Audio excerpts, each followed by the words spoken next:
Puji Tuhan, kita kembali belajar kebenaran firman Tuhan. Kita lanjutkan pembahasan kita tentang Roh Kudus dan pengudusan. Tentu kerinduan kita sungguh-sungguh supaya pembelajaran kita bukan hanya sampai di pemikiran, di otak kita, di logika kita, tapi kiranya juga bisa membangkitkan gairah-gairah kudus di dalam jiwa kita, di dalam hati kita. Kita pagi hari ini membahas pengudusan dalam perjanjian lama. Pengudusan dalam perjanjian lama. Baru kemudian minggu depan, Jumat depan kita lihat pengudusan dalam perjanjian baru. Kita lihat terminologinya.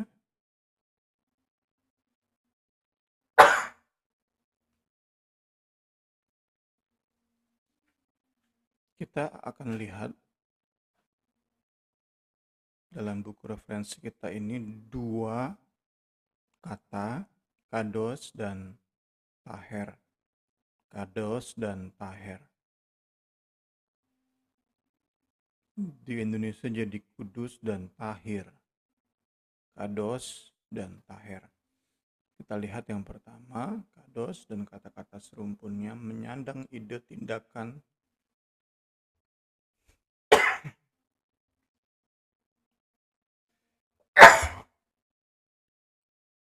pemisahan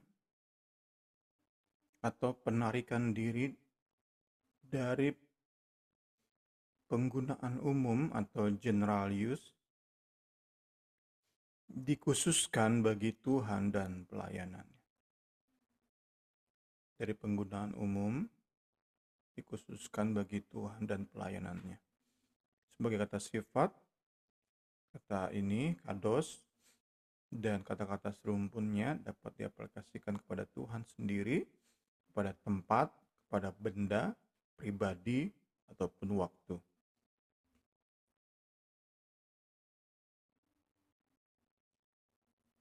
Mungkin cara terbaik untuk memahami ide pengudusan adalah karakter Allah sebagai Allah yang kudus. Kekudusan merupakan karakteristik fundamental dari Allah, pusat dari esensi keberadaannya.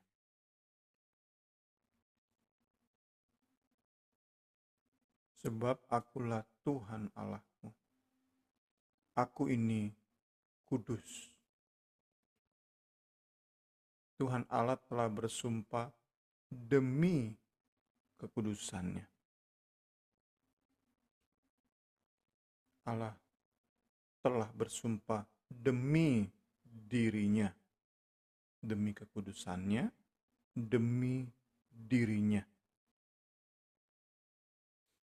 Dari dua ayat di kitab Nabi Amos ini memberi indikasi bahwa kekudusan merupakan karakteristik fundamental, pusat dari esensi keberadaan Allah. Ada di inti dari keberadaan Allah.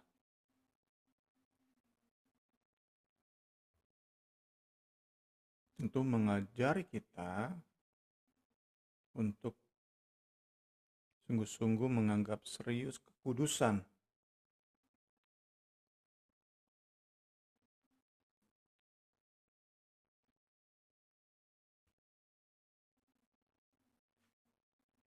Kekudusan Allah membuatnya berbeda dari segala ciptaannya, membuatnya terpisah dari segala dosa dan kejahatan.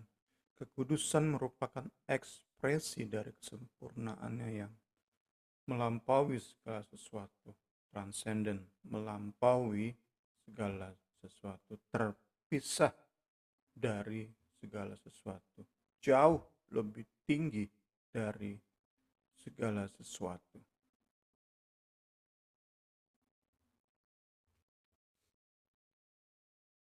Kita masih bicara tentang kados, sesuatu yang dipisahkan atau ditarik dari penggunaan yang biasa kepada penggunaan yang khusus. Kekudusan mungkin kata kekinian yang tepat untuk menggambarkan kekudusan, mendeskripsikan kekudusan Allah adalah keterasingan. Sekali lagi kita sedang bicara tentang kados, tentang keterpisahan. Kekudusan merupakan sesuatu yang berasal dari luar manusia. Kita kenal dengan alien yang berasal dari planet antah berantah. Dari luar bumi yang kita diami. Itulah kekudusan.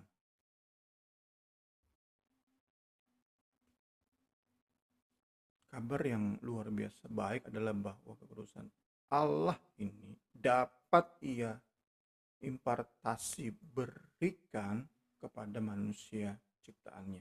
Inilah kabar yang luar biasa baik. Saat kita belajar firman Tuhan dalam ketergantungan Roh Kudus, kita sedang menerima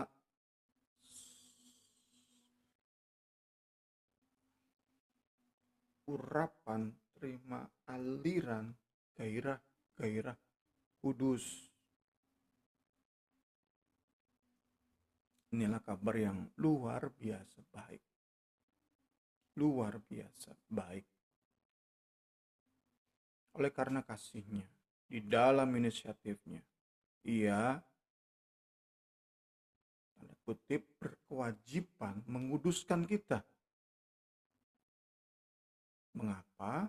Karena ia ingin berhubungan dengan kita, erat dengan umat ciptaannya yang termulia ini.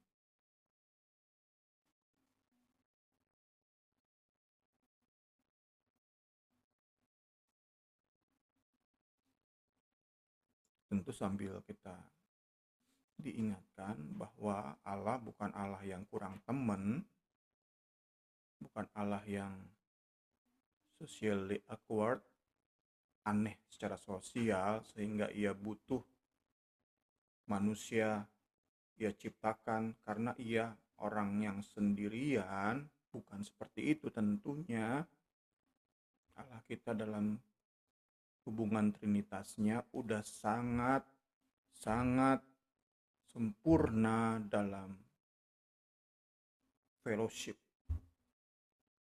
Dia sesungguhnya nggak butuh manusia, tapi dalam kasihnya, dalam inisiatifnya, ia ingin membagikan kasihnya kepada kita. Ia ingin berfellowship dengan kita.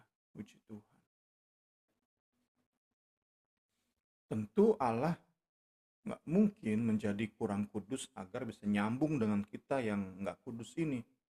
Kitalah yang mesti dikuduskan. Inilah konsep yang kita terus pelajari, puji Tuhan.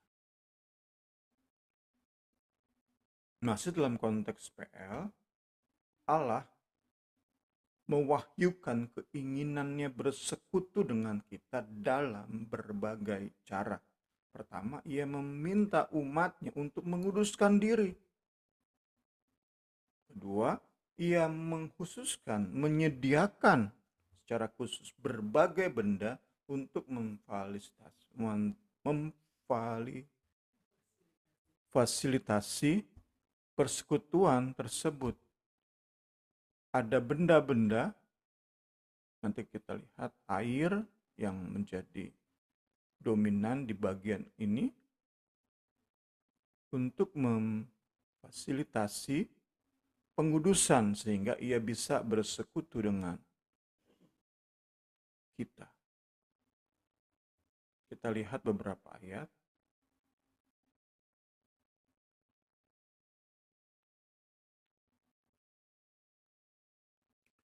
Beberapa ayat yang menjelaskan paragraf ini. Allah berkeinginan Ia meminta dan ia menyediakan.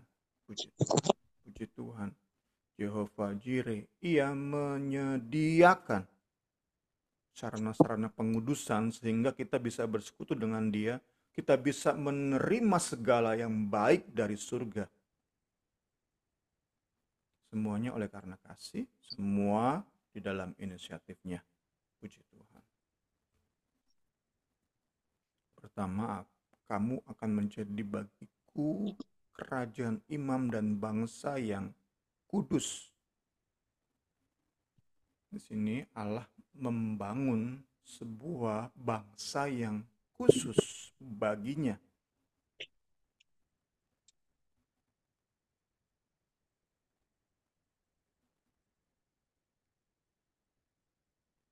Sering kita diingatkan bahwa Allah bangun bangsa Israel supaya bangsa ini jadi berkat bagi bangsa-bangsa lain, bangsa-bangsa tetangganya. Allah Israel membangun bangsa yang kudus di dalam kerinduan untuk bersekutu dengan seluruh ciptaannya. Bukan hanya bangsa ini, tetapi lewat bangsa inilah Allah ingin menguduskan seluruh bumi. Untuk kita tahu bersama misi yang keinginan yang gagal dilakukan oleh bangsa ini. Kemudian bagi bangsa Israel, Allah mengkhususkan sebuah atau satu keluarga untuk jadi imam, untuk jadi perantara antara bangsa ini dengan Allah yang ingin bersekutu, yang ingin menguduskan. Inilah yang harus kau lakukan kepada mereka untuk menguduskan mereka, supaya mereka memegang jabatan imam bagiku. Imam, perantara antara Allah dengan manusia. Sekali lagi kita masih melihat tentang kerinduan Allah bersekutu dengan umatnya. Kemudian ia menyediakan cara-cara untuk umatnya dikuduskan sehingga Allah bisa bersekutu dengan umatnya. Kiranya ini menyadarkan kita benar-benar semua semata-mata karena anugerah. Dari PLI kita sudah lihat kok, apalagi saat kita masuk ke PB. Di PL aja udah jelas dalam banyak kesempatan, dalam banyak hal, dalam banyak ayat. Puji Tuhan. Bangsa, keluarga, terus imam perlu pakaian. Pakaian pun Allah sediakan. Pakaian kudus kepunyaan Harun itu haruslah turun kepada anak-anaknya yang kemudian. Supaya mereka memakainya apabila mereka diurapi dan ditabiskan. Sarana kembali. Fasilitas. Puji Tuhan. Pakaian kudus. Allah membuat, merancang sebuah pakaian yang dipakai turun-temurun oleh para imam yang menghampiri kekudusannya. Luar biasa. Kemudian Allah membangun sebuah tenda, tempat yang kudus. Tempat yang kudus, tenda yang kudus. Bangsa, keluarga, pakaian, kemudian tenda yang kudus, tempat yang kudus. Allah membangun sebuah tenda yang dikhususkan untuk menyambut kehadirannya di antara umat. Semua umat menikmati kehadiran Allah di tenda ini, di mana dia turun di tabut perjanjian. Puji Tuhan, puji Tuhan. Kemudian Allah pun memilih hari, memilih waktu yang kudus. Inilah hari raya yang ditetapkan Tuhan, hari-hari pertemuan kudus yang harus kamu maklumkan masing-masing pada waktu yang tetap. Allah memilih menentukan hari-hari di mana umatnya mesti kudu mengkhususkan hari itu, waktu itu, momen-momen itu hanya untuk berbakti kepada Allah. Kita kenal dengan Sabat. Khusus, dipisahkan dari hari-hari lain. Kita belajar kemarin hari raya.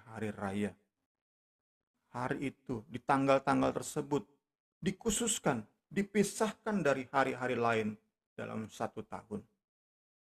Dispesialkan, kita masih dalam pembelajaran kados sebagai pemisahan.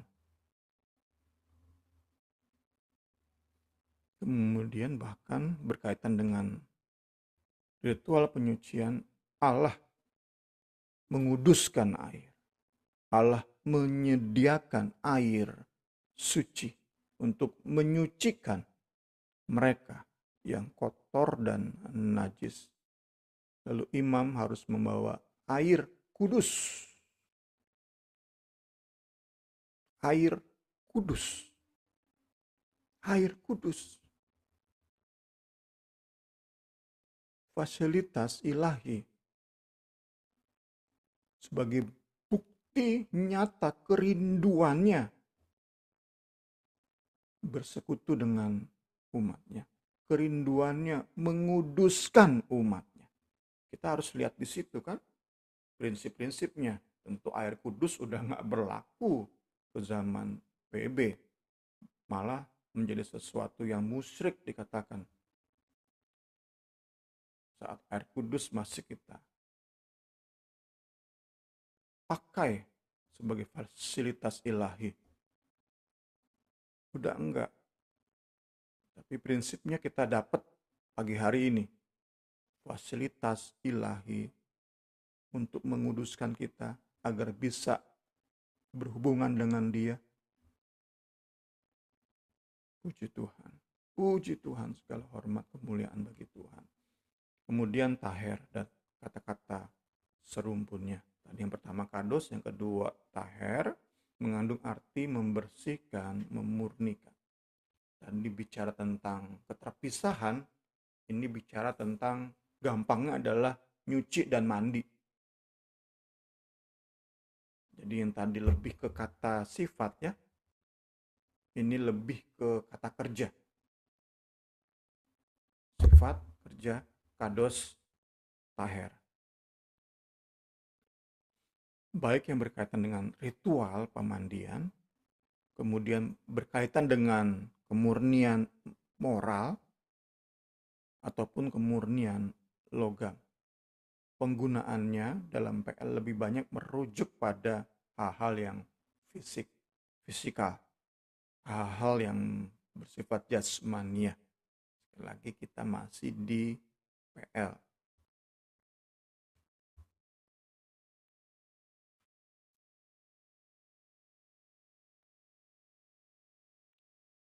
Di Kejadian hanya untuk binatang yang tidak najis, di Keluaran digunakan untuk menunjuk material yang murni seperti emas, di Imamat Bilangan baru menunjuk kepada kelayakan atau kemurnian dalam sebuah ritual. Kita tentu akan lihat ayat-ayatnya. Dari segala binatang yang tidak haram haruslah kau ambil 7 pasang, jantan dan betinanya. Tapi dari binatang yang haram 1 pasang, jantan dan betinanya. Emas murni, material murni, itu di kitab Keluaran. Kemudian Imamat Bilangan baru bicara tentang ritual.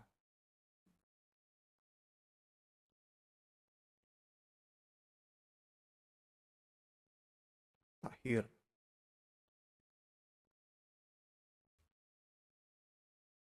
Tahir.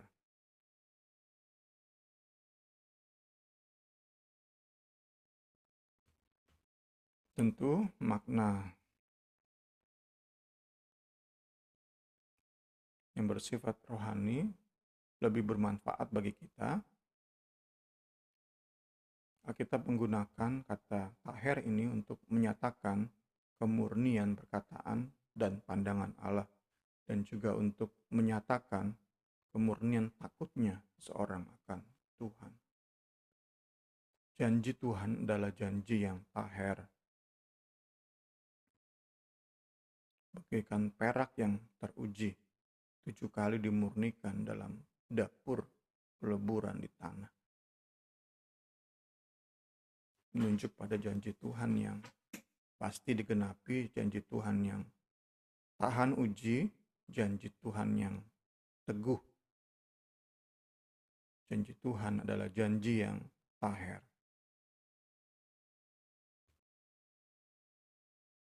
Matamu terlalu suci untuk melihat kejahatan, dan engkau tidak dapat memandang kelaliman.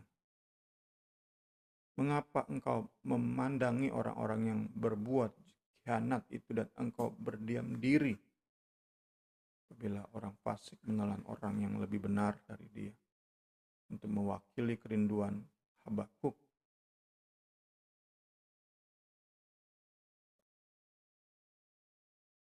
Di dalam keyakinan bahwa Allah benci, nggak tahan memandang orang-orang yang berbuat khianat.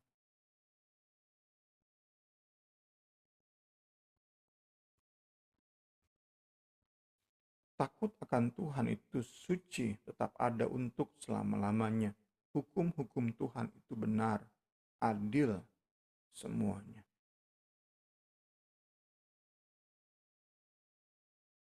Murni, bersih. Itu yang diusung oleh kata taher.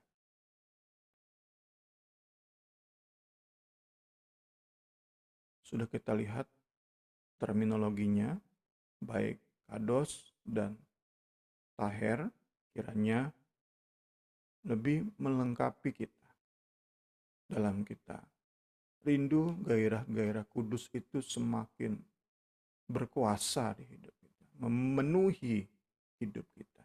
Karena kita yakin banget, sadar benar, sepenuh-penuhnya sadar, tanpa gairah kudus kita gak mungkin capai yang Allah inginkan. Kita mungkin punya moral yang baik karena hal-hal lain, tetapi hanya oleh gairah-gairah kudus yang terus tumbuh di hidup kita. Hidup kita benar-benar diperkenan oleh Tuhan. Bukan sembarang punya moral yang baik. Bukan itu yang Tuhan inginkan. Tuhan Yesus tolong kita semua. Kita masuk bagian selanjutnya, ritual pemandian, ritual penyucian. Setelah lihat terminologi, kita masuk pada ritual di Perjanjian Lama yang mewakili pekerjaan Roh Kudus dalam menguduskan umat Allah. Kitab Imamat dan Bilangan mencatat beberapa ritual pembersihan pengudusan dapat dibagi ke dalam 2 kelompok. Ritual bagi benda-benda yang dapat dibersihkan dan ritual untuk benda-benda yang tidak dapat dibersihkan.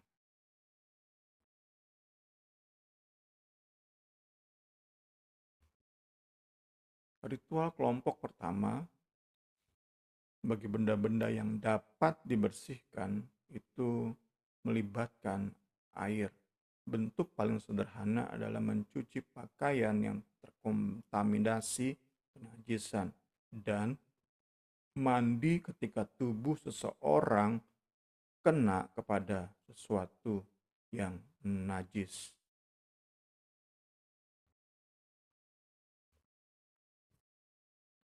Dan siapa yang makan dari bangkainya haruslah mencuci pakaiannya, dan ia najis sampai matahari terbenam.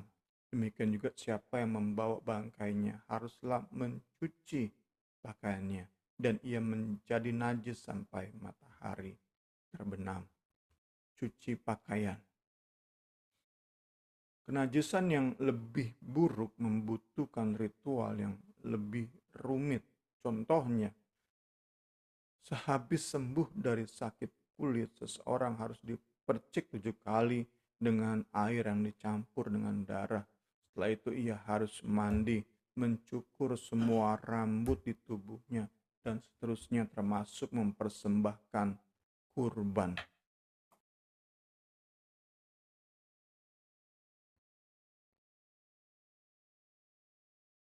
Kita dapati itu di Imamat 14. Imamat 14.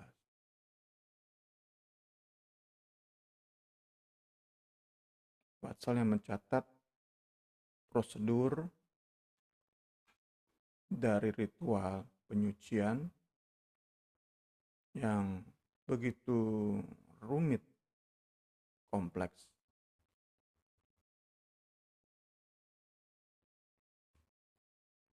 Kemudian kita lihat,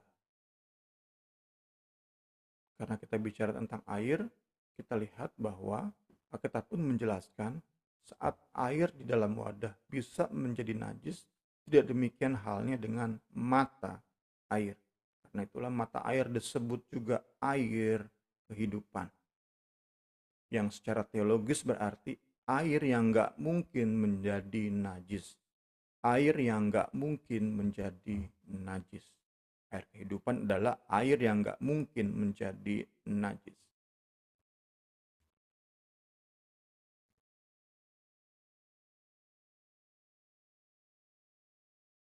Binatang jatuh ke wadah. Di wadah itu ada air.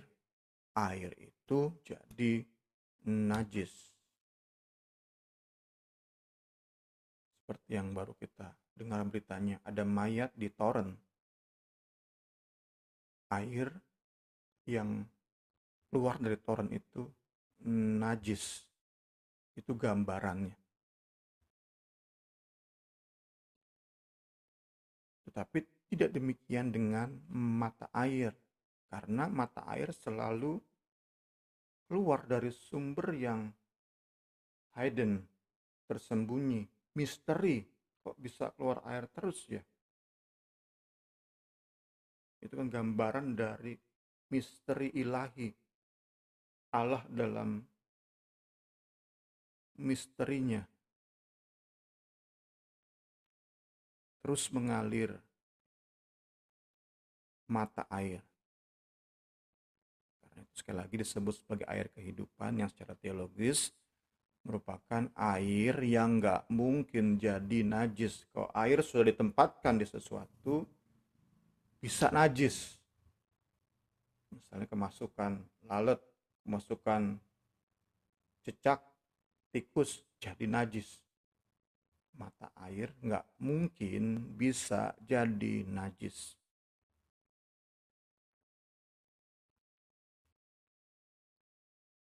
Itulah mengapa banyak ritual penyucian membutuhkan air yang segar, air yang mengalir.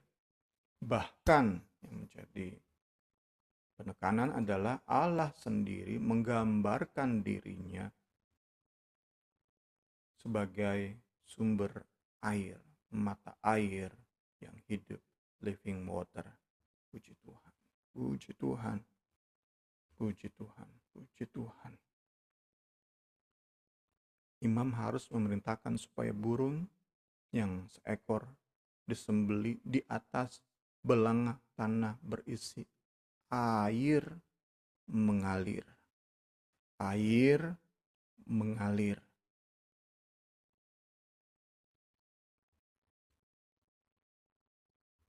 Sebab 2 kali umatku berbuat jahat. Mereka meninggalkan aku, sumber air yang hidup. Lewat ayat ini, Allah memperkenalkan diri sebagai sumber dari fasilitas penyucian yang nggak terbatas. Karena akan terus mengalir, nggak pernah berhenti. Di musim apapun nggak pernah berhenti. Mata air itu mengalir. itulah gambaran yang Allah berikan tentang keberadaannya. Allah sebagai air yang menyucikan, yang gak terbatas jumlahnya, selalu mampu menyucikan umat yang mau datang kepadanya. Puji Tuhan, ini tentang air. Ini bagi saya inilah representasi perwakilan dari anugerah pengudusan. Anugerah pengudusan. Karena di bagian selanjutnya kita bicara tentang api. Api ini lebih kepada penghukuman dalam menguduskan. Udah bicara kepada sesuatu yang bersifat pendisiplinan, bersifat penghukuman, penghakiman. Ini nomor 2, ritual untuk benda-benda yang tidak dapat dibersihkan. Kalau kita aplikasikan ke kita, ritual terhadap pribadi-pribadi yang nggak mau dibersihkan, yang udah sampai tahap nggak bisa lagi dibersihkan, udah terlalu keras hatinya, membatu hatinya. Itu menunjuk kepada api. Ritual yang kedua melibatkan penghancuran, dan kerap kali penghancuran tersebut melibatkan api. Contohnya saat Allah menghukum Sodom Gomora, kemudian saat ia memerintahkan pembakaran seluruh isi kota Yeriko, dan kemudian saat Allah memerintahkan menghukum akan sekeluarga.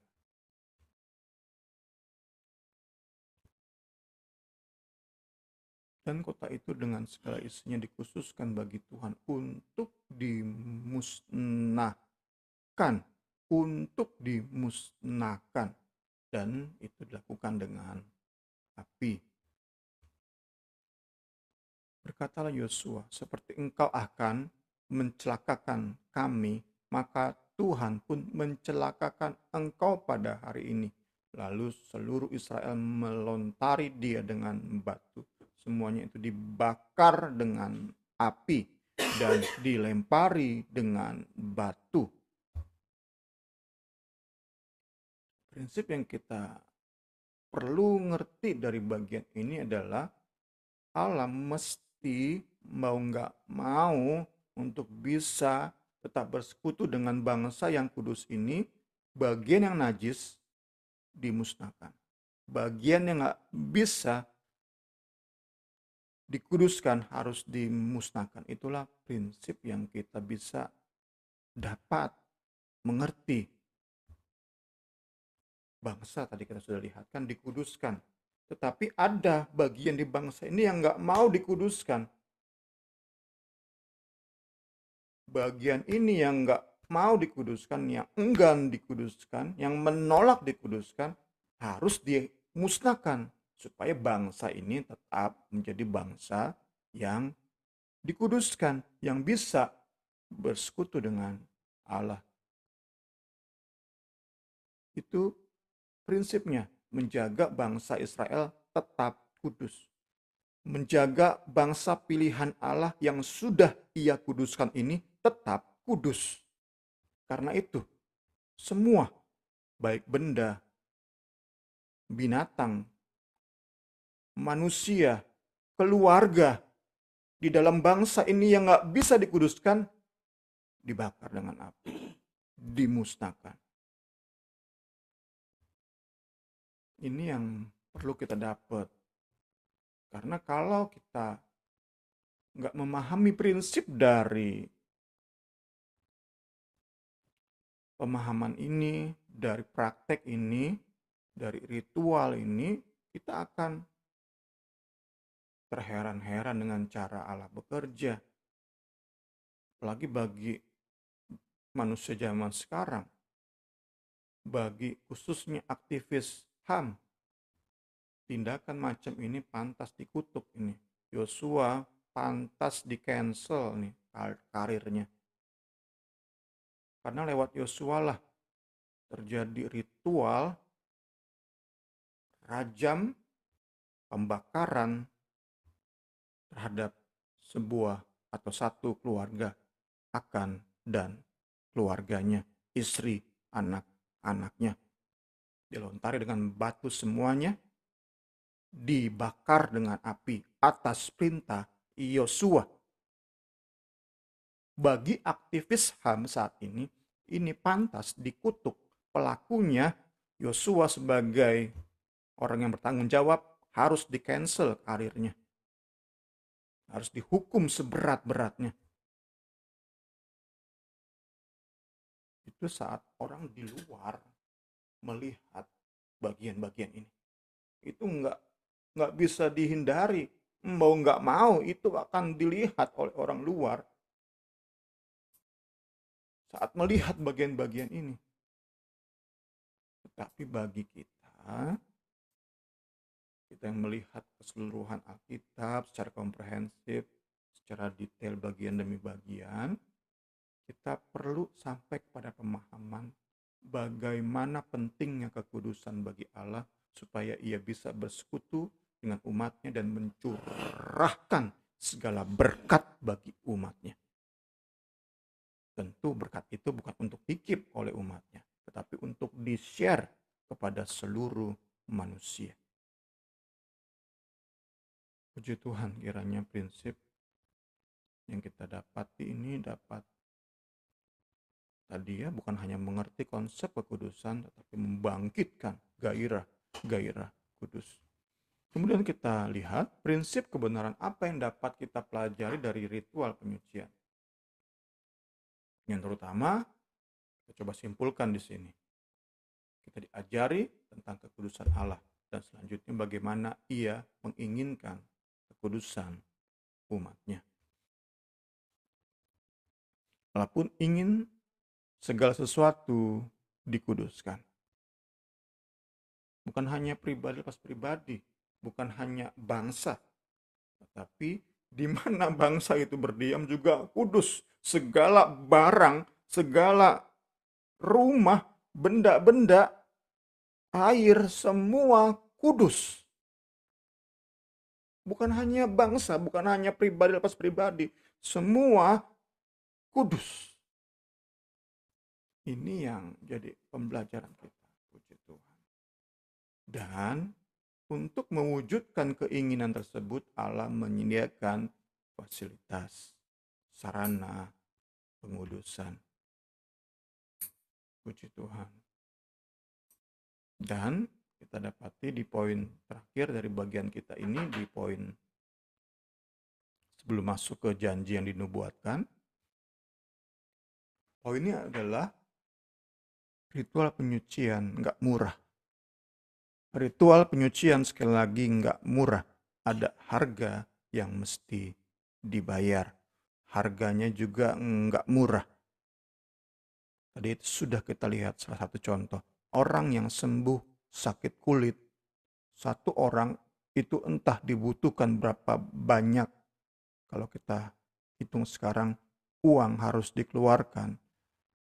Orang ini atau keluarganya agar ia yang baru sembuh dari sakit kulit dinyatakan kudus, dinyatakan bisa terima berkat Tuhan. Tanpa prosedur ritual yang diwajibkan oleh PL ini, orang yang merasa sembuh dari sakit, ia lihat semua tubuhnya udah mulus lagi, tapi tanpa ritual ini tetap ia najis. Tetap ia nggak pantas terima berkat Tuhan. Dia bilang, saya udah kudus, saya udah bersih, saya sudah sembuh. Tanpa prosedur ritual yang mesti dilakukan, tetap aja orang itu sehebat apapun, sekuat apapun ia berteriak, aku kudus. Enggak kudus dia, najis dia. Dan kalau nggak dibereskan, dibakar dia dengan api. Fasilitas pengudusan itu nggak murah, ada harga harus dibayar, tetapi yang jelas nyawa si orang yang perlu dikuduskan itu lebih mahal. Puji Tuhan, puji Tuhan. Dari paragraf ini, saya ingin bilang seperti ini, secara positif, realitas ini, kenyataan di PL ini, kenyataan ini kan di PL kan, orang yang sembuh sakit harus dikuduskan dengan prosedur-prosedur yang rumit, yang nggak murah. Secara positif, kenyataan PL ini menunjuk pada betapa mahalnya harga darah Kristus. Karena darah Kristus itu sanggup mengampuni dosa seluruh umat manusia.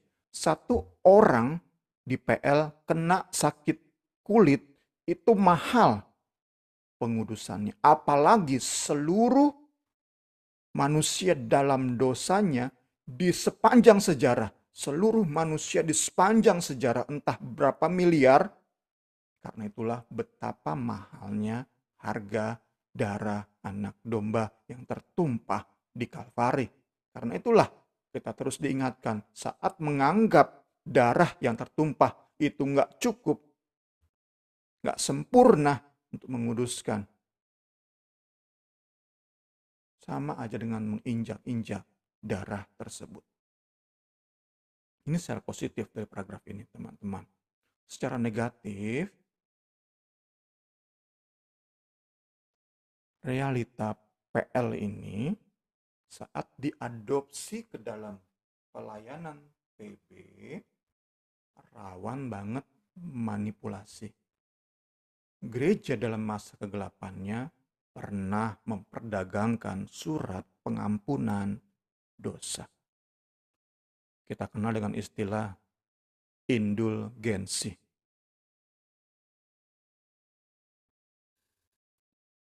Entah imam perjanjian lama pernah nggak? Saya percaya pernah.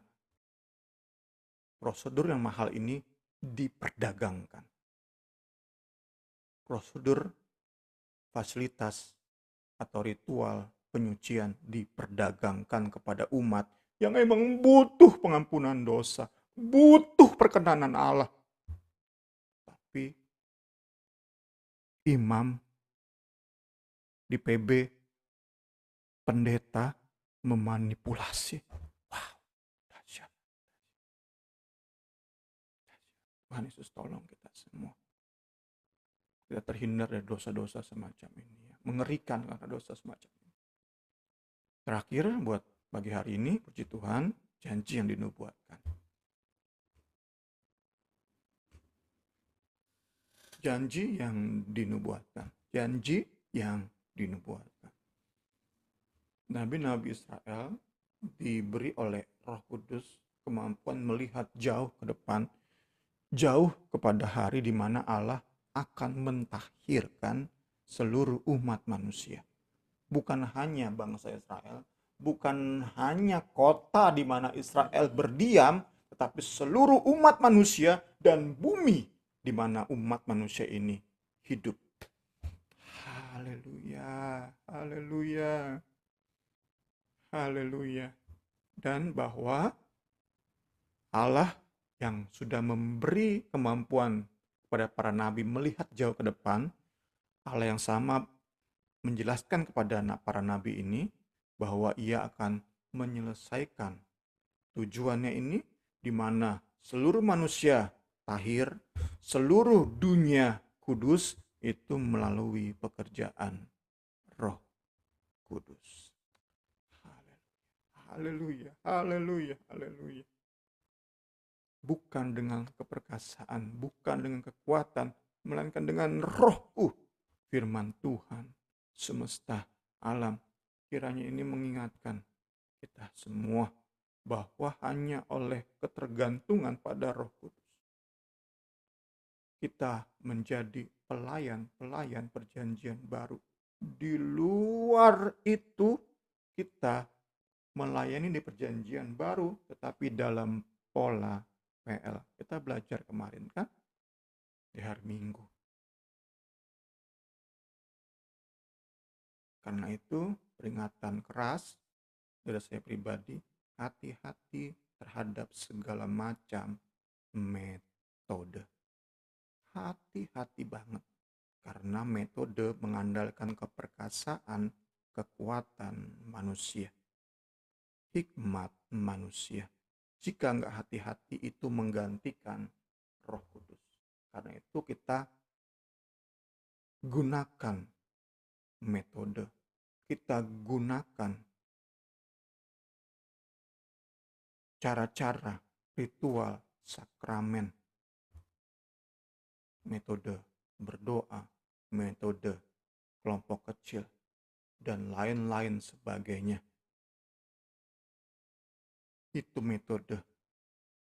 Jangan sampai metode di atas pekerjaan Roh Kudus, karena itu akan amat sangat berbahaya. Kemudian kita akan lihat secara cepat mendekati bagian-bagian akhir. Untuk menjelaskan janji atau nubuat penyucian ini, para nabi kerap menggunakan istilah-istilah ritual PL tentunya. Percik, mencurahkan, mengguyurkan, memandikan. Ini salah satunya. Yeskiel 36, aku akan mencurahkan kepadamu air. Sekali lagi. Puji Tuhan, saat bicara air saya dapati kalau kita belajar di bagian ini, itu benar-benar bukti anugerah pengudusan. Air yang jernihnya akan mentahirkan kamu dari segala kenajisanmu dan dari semua berhala-berhalamu, aku akan mentahirkan engkau. Ini pribadi. Kemudian kota. Berfirmanlah Tuhan Allah, pada hari aku mentahirkan kamu dari segala kesalahanmu. Itu kan pribadi, individu, bangsa, keluarga. Aku juga akan membuat kota-kota dikuduskan. Kota-kota itu didiami lagi, reruntuhannya dibangun, tanah yang sudah lama ditinggal tandus itu akan dikerjakan, dibangun kembali. Supaya jangan lagi tandus di hadapan semua orang. Sebaliknya mereka berkata, tanah ini yang sudah lama tinggal tandus menjadi seperti Taman Eden. Kota-kota yang sudah runtuh, sunyi sepi, musnah, didiami dan menjadi kubu. Ini kan benar-benar nyata. Limpahan berkat Tuhan ini. Saat dikuduskan tanah, dikuduskan kota, itu jadi seperti Eden. Segala kelimpahan surga turun ke bumi. Dan itu janji Tuhan. Itu dinubuatkan. Bukan hanya kita individu, bukan hanya keluarga kita, tetapi di mana kita berada, itu menjadi yang kudus. Tentu penggenapannya nanti di hari kedatangan Tuhan, itu kesempurnaan. Kesempurnaan bumi ini dibersihkan dari segala yang najis. Nabi Zakaria melihat pemulihan Yerusalem seperti menjadi Taman Eden kembali. Allah memerintah di kota itu dan segala bangsa pergi menyembah di sana. Ini nubuat Nabi Zakaria. Segala sesuatu di kota itu terima label kudus bagi Tuhan. Pada waktu itu akan mengalir air kehidupan dari Yerusalem. Ini kan gambaran Eden dengan sungainya. Setengah mengalir ke laut timur, setengah mengalir ke laut barat. Hal itu akan berlangsung dalam musim panas dan dalam musim dingin. Selalu ada air yang mengalir yang membuat subur. Mengalir, gambarannya kita lihat dengan lengkap Zakaria 14, itu mengalir ke segala penjuru sehingga kota Yerusalem, gambaran nanti di akhir zaman seluruh bumi itu subur di atas segala subur. Puji Tuhan, puji Tuhan. Pada waktu itu akan tertulis bahwa kerincingan kuda itu diberi label kudus bagi Tuhan. Kuali-kuali juga, bokor-bokor juga. Semua kudus. Ini kan impian kita. Hasrat kita. Kiranya sekali lagi bangkitkan hasrat kudus, gairah kudus. Karena itulah yang akan terjadi. Itulah yang akan terjadi. Dan kita nanti-nantikan impian dalam ketergantungan pada roh, bukan pada metode. bukan pada hal-hal lain. Tuhan Yesus tolong kita semua. Puji Tuhan. Bagian-bagian akhir, semua orang akan mempersembahkan kurban, datang mengambilnya, memasak di dalamnya. Tadi ya, bokor-bokor panci yang kudus, dan tidak akan ada lagi pedagang di rumah Tuhan semesta alam pada waktu itu. Janji ini tentunya digenapi dalam Kristus dan karya salibnya. Saat ia ditinggikan di atas salib, Roh Kudus datang dan mengalir dari Yerusalem sebagai aliran-aliran air hidup yang mengalir ke seluruh dunia. Ayat ini terjemahkan secara berbeda. Kita pernah bahas ayat ini, tetapi buku ini menerjemahkan secara berbeda, mendukung paragraf ini.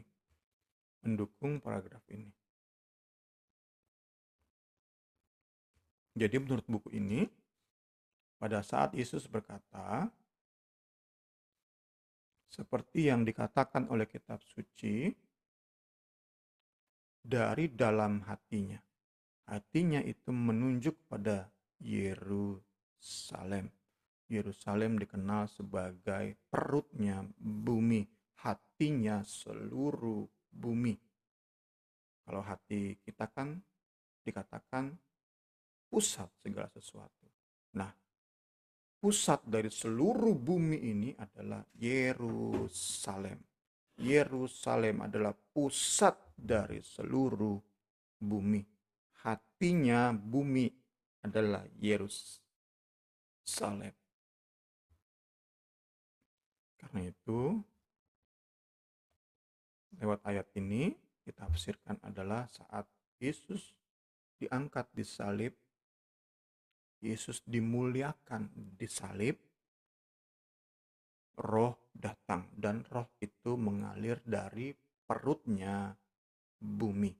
Roh Kudus mengalir dari perutnya bumi, dari hatinya bumi, dari jantungnya bumi, dari pusatnya bumi.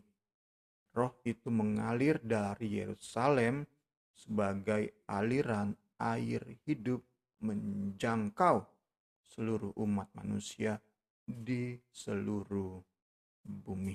Dan ini akan terus berkarya, bekerja dengan semakin dahsyat sampai hari kedatangan Tuhan.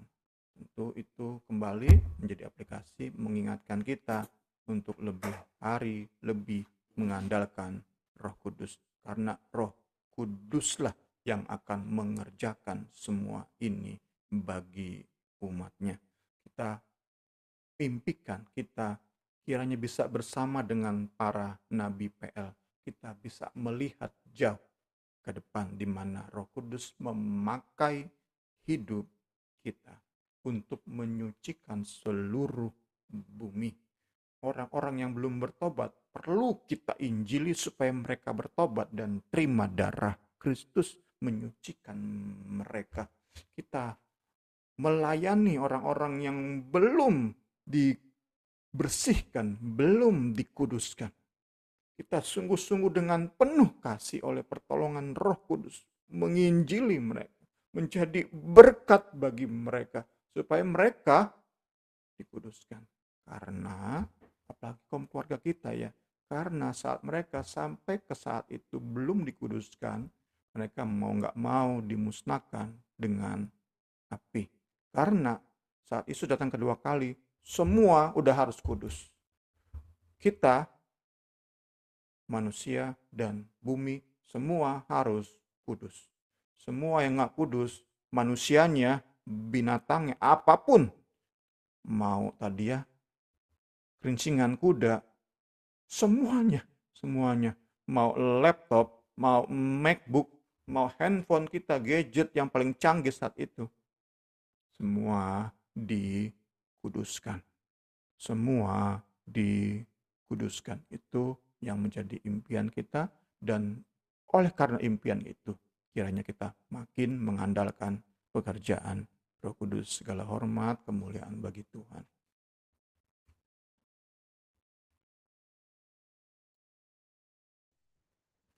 Puji Tuhan. Mungkin ya ada yang mau ditanyakan atau menambahkan saat pagi hari ini. Iya, Bung mau nanya. Em, Tadi itu kan dikatakan seluruh dunia itu nantinya akan dikuduskan gitu.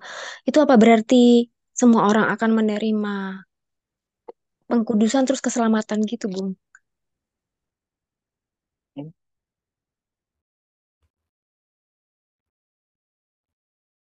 Tampaknya kalau kita belajar dari tadi ya, konsep PL tentang ritual penyucian itu kan dibedakan antara yang bisa dikuduskan dan yang nggak bisa dikuduskan. Kalau dari pembelajaran kita itu memberi penegasan bahwa nanti di akhir segala sesuatu pun ada yang posisi dikuduskan, benar-benar dikuduskan secara sempurna dan ada yang nggak mau dan nggak bisa dikuduskan. Yang mau, yang bisa itu dengan air tadi kan, yang nggak mau, yang nggak bisa itu dengan api. Berarti pada akhirnya nanti ada yang diselamatkan dan ada yang tidak diselamatkan, yang dihukum atau dibinasakan dengan api. Itu pemahaman saya.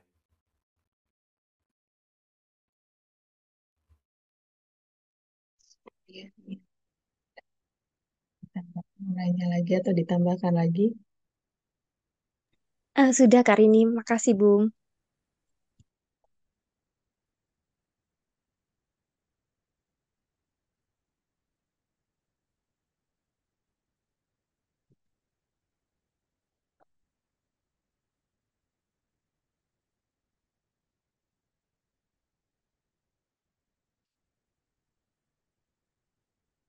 Biar mikrofonnya belum dibuka. Oh, iya. Oh, maaf. Iya, udah, Bung. Makasih banyak, Kak. Iya, sama-sama. Nanti nih ada yang berdoa ya. Iya, baik. Mari kita berdoa. Ah, Tuhan Yesus, kami bersyukur ya Tuhan Yesus atas karyamu yang begitu ajaib dalam hidup kami ya Bapa. Kami boleh lagi diteguhkan ya Tuhan Yesus atas karya Tuhan dalam hidup kami untuk terus mengkuduskan kami ya Tuhan Yesus.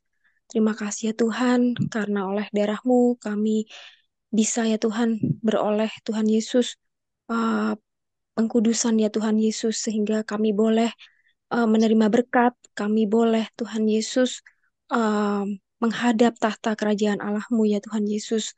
Kami juga boleh ya Tuhan Yesus menjadi serupa dengan Engkau dari hari ke hari ya Tuhan. Terima kasih ya Bapa, terima kasih Tuhan Yesus. Terima kasih untuk firman-Mu yang terus meneguhkan kami Tuhan Yesus. Pembelajaran demi pembelajaran boleh kami dengar ya Bapa, boleh terus kami um, diberkati, kami diteguhkan ya Tuhan Yesus. Terlebih kami boleh ya Tuhan Yesus melihat ya Tuhan mengenal kehendak-Mu dalam hidup kami ya Tuhan Yesus. Tuhan kami berdoa ya Bapa dalam setiap pengajaran-Mu Tuhan. Boleh ya Tuhan Yesus anak-anak-Mu terima ya Tuhan Yesus Kristus.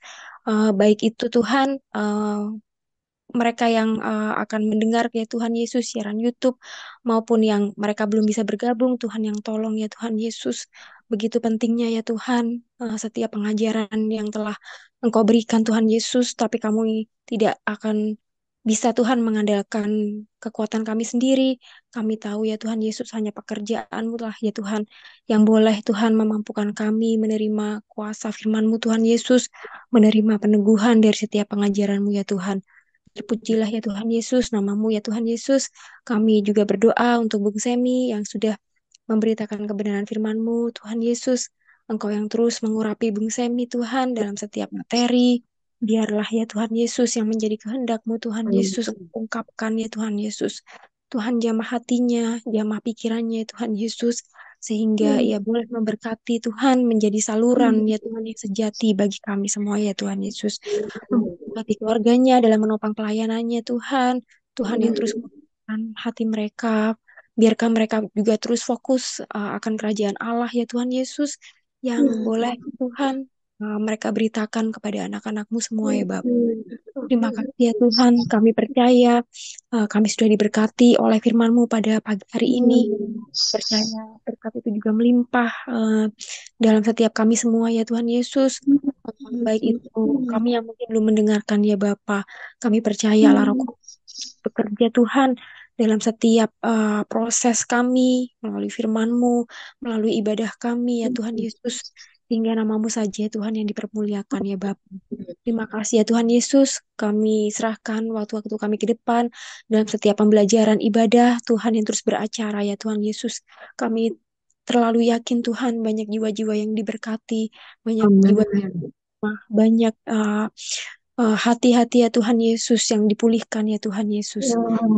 Ya Tuhan, kami serahkan ya Tuhan Yesus, sisa kami waktu ke depan juga ke dalam tangan-Mu. Kami bersyukur ya Tuhan Yesus. Hanya dalam nama Tuhan Yesus Kristus. Haleluya. Amin.